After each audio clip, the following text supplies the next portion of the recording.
Is the microphone working? Yes. Awesome. All right.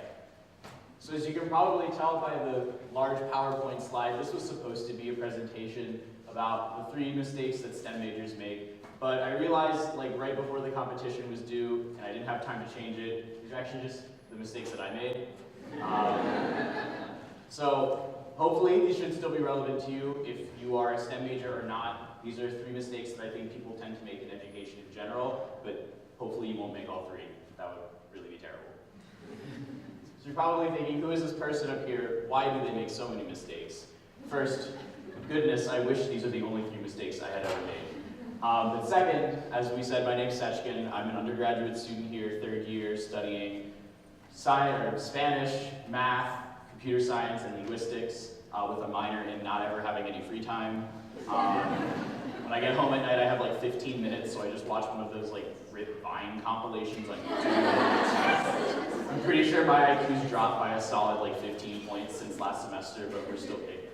So, although I'm a little bit of an odd STEM major because like half of the stuff I study is liberal arts, I've been a STEM major at heart ever since I was a kid, and so I've had a whole lot of time to make mistakes. And so these are just the biggest 3, and I'm pretty sure these should be relevant to pretty much everyone in some form or another. So the first mistake is inflexibility, and I'm going to illustrate this, as Thomas Sanders would say, with story time. Some of you got that. So, when I was like 5, my parents asked me what I wanted to do when I grew up. And I was 5, and I wanted to make a whole lot of money so that I could buy like Legos or something. And so I decided that I was going to say the largest word that I could think of that was going to make the most money I could think of, and that was neurosurgeon. And that is someone who operates on like the brain, the spinal cord, all that kind of good stuff. And I was like, great, that's what I'm going to do. That's my entire life's purpose from now on. So it worked out pretty well. I liked medicine and stuff as I grew up. But then I got to high school and I started to realize, wow, I really don't care about this at all anymore. But it had already been like 10 years. I was in high school. I had to decide what I wanted to take for classes. And I was like, well, I've been saying that I wanted to be a doctor since I was a kid, so I might as well just keep doing it. So when I got to college, I had to choose what I was going to study. And like every good aspiring doctor, I decided to study math and Spanish. Makes sense.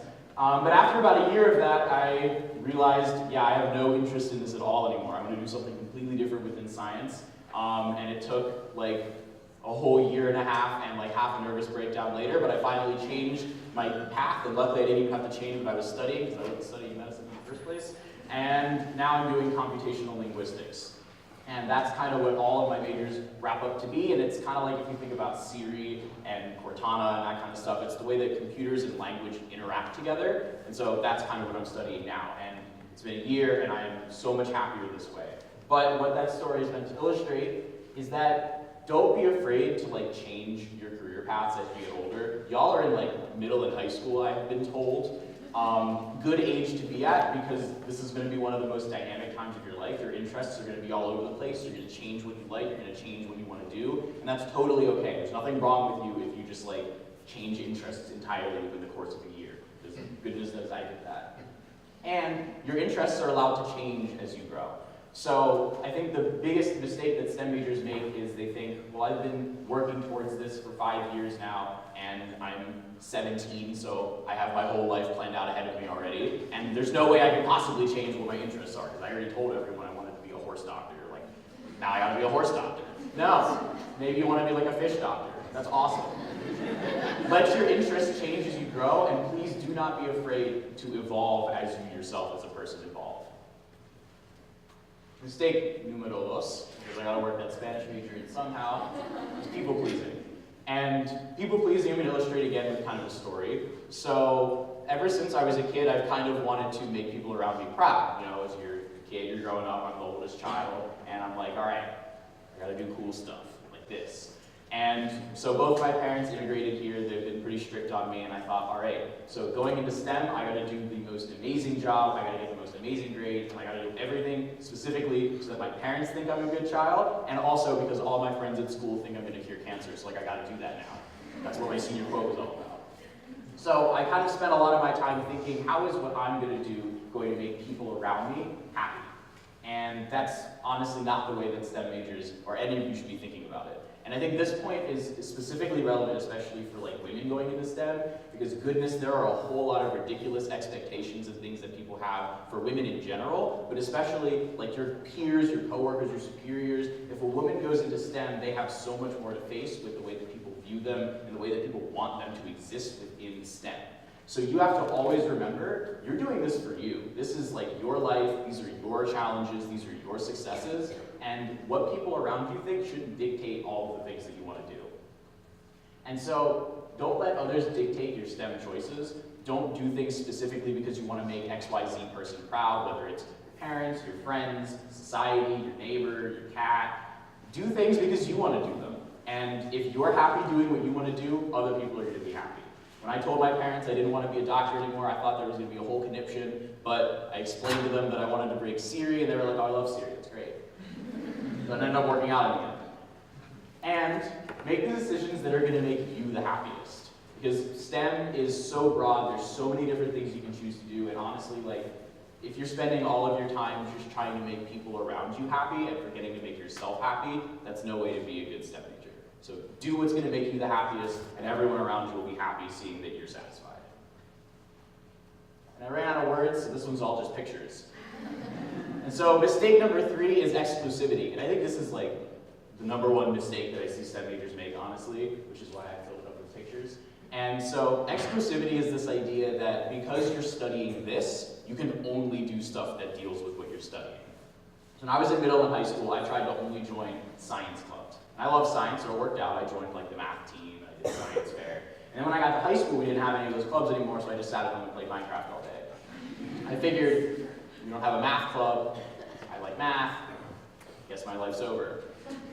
And then my mom said, this is terrible, I don't like Minecraft, stop this, go join the debate team.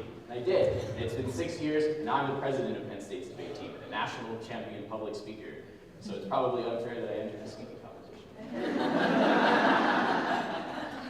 Whatever. So this is just like an assortment of photos of things that I've done here at Penn State. You can see I went to NASA, I did a national speaking debate competition. I'm interning at the LGBTQA Center. I did linguistics research in Spain. I joined our trivia team for 2 years. I was in a band. We're on Bandcamp. You can buy my album. I debated the British National Debate Team. There's like all these different things that you can do because your interests don't have to just be within STEM. Let's say you are really interested only in science. Like, that's awesome. Join a bunch of science teams, do a bunch of science projects. That's great. But not everyone is only going to be interested in science, math, technology. Maybe you're interested in becoming like an engineer, but you're also a really cool artist. Draw. Do things that make you happy, even if they aren't specifically within STEM. I think a lot of the expectations that STEM majors have is that everything you have to do has to be career-focused. Everything you have to do has to be a line on a resume that'll get you a job, that'll get you an internship, that'll get you a career. I don't know if being in a band is going to help me get a job, but gosh darn it, you made some really cool songs that you can buy on Bandcamp for 99 cents. And that's all that matters. I had a really good time. All of this stuff might help me get a job. Who cares? Do what's going to make you happy. Doesn't matter if it's sciencey. Do stuff. It's my inspirational sentence for the day. So those are the 3 mistakes. The quiz is in 5 minutes. Make sure you memorize all of those. And hang in there. Like, this is real corny. I took this picture because I needed vacation photos. But like, I've had plenty of really awesome memories of STEM. I've also had plenty of 3 a.m. cry sessions during finals week. As long as you hang in there, just like some of you have probably had cry sessions during finals week already. Hang in there, it's worth it, it's fun. You're gonna have some challenges, it's gonna be tough sometimes, but don't let go. Hang in there.